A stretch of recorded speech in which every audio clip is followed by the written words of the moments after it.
If you're creating clay cutters and thinking about Etsy, these 3 designs actually sell, not just look good. And just so you know, I'm using a regular budget 3D printer and I design everything either in Blender, which is free, or in Shapr3D. I'm not going to show you complicated tutorials here, just simple, proven ideas that work in real products. Let's get into it. Idea 1. Boho. First one, boho shapes with small details. So here I have a circle with a cutout inside, and these little dots around the edge. I also made a stretch ellipse version. Same idea, just a slightly different look. It's an Etsy's bestseller. Designs like this work really well because they're simple, but still feel detailed and finished. They are perfect for earrings, especially in sets, and you can easily mix colors, textures, or patterns. From a production side, they are also very friendly. They print clean, cut nicely, and you don't need anything complicated to get a great result. So let's get into idea number 2, organic matisse.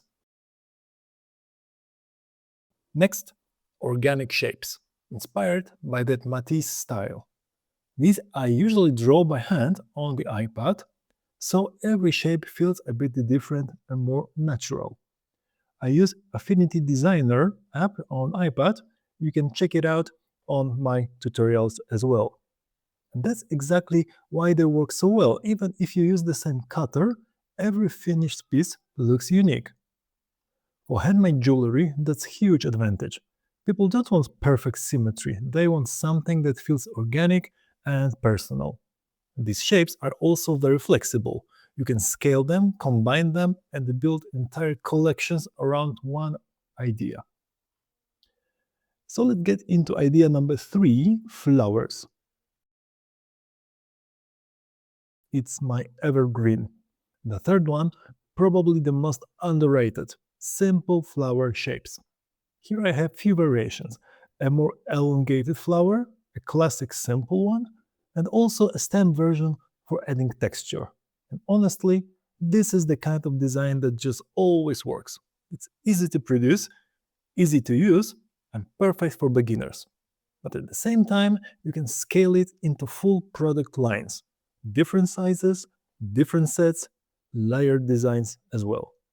That's why I call it evergreen. It doesn't go out of style. So, these are 3 clay cutter ideas that actually sell. Simple, flexible, and easy to turn into real products.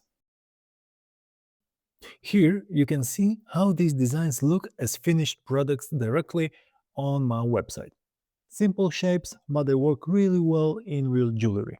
This is exactly why I like designing cutters like this. You can turn them into something clean, modern, and they are really easy to sell. Clean shaped, easy combinations, and designs that people actually want to wear. That's what makes them work. This is how I use cutters in our own designs. If you want more ideas like this, I'll make this into a full series. I'm also posting full tutorials on how to design this, so feel free to subscribe if you want to learn step by step. And if you have any questions, just drop them in the comments. I read everything. Thanks for watching, and see you in the next one.